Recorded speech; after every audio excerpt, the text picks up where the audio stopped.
4:57 left in the game.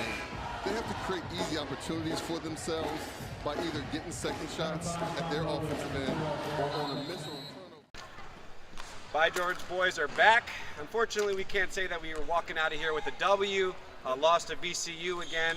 But, you know, fun, exciting game. We kept it kind of close down the stretch. Chris, why'd we lose? I just think the sheer athleticism of VCU, they were a little bit bigger. They were able to block some of our shots. They out-rebounded us by nearly double.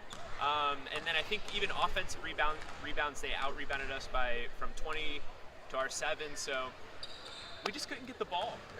And speaking of Chris, Yeah. a Chris Lane Yeah. balled all over us, had 25 Big points lead. off the bench.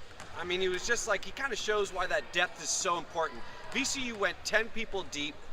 They pressed us all game long. They stayed fresh. And I asked Coach about, you know, how can we counter-attack the press? Because Otis is probably going to get pressed a lot going down the stretch here in to conference base. place. So this is what Coach had to say.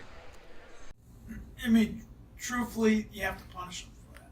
And you know, not be flipped, like, he's got to pass it and the other guy's going to make shots, you know, and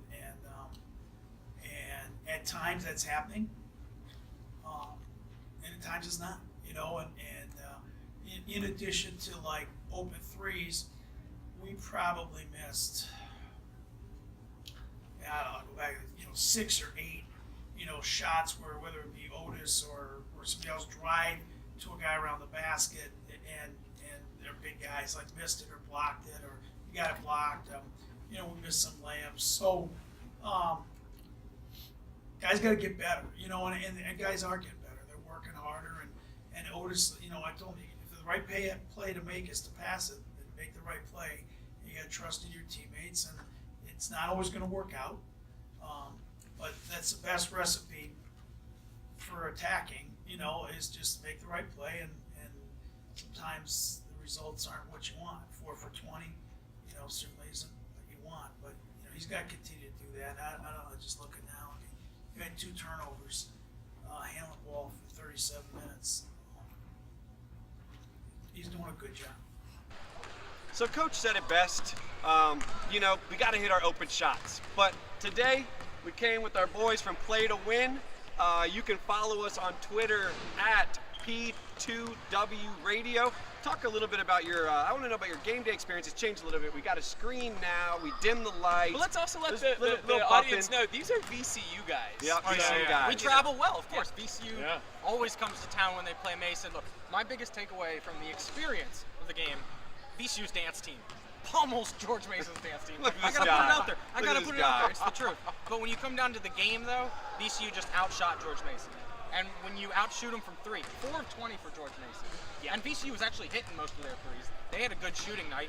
No chance when you're hitting 4 of 20. Okay, Adam, that's Yeah, enough. well, and I got to be honest. In the press conference, they were talking about VCU's havoc. It was not VCU's havoc at all. They were just George Mason was missing open shots. It was frustrating, and I'm not even a GMU fan. I'm like, that's a good-looking shot, and they just weren't falling. And we had great seats thanks to this guy right here getting us the media credentials. Hey, can't thank you enough. I love coming to see VCU win, and man, I had a great seat.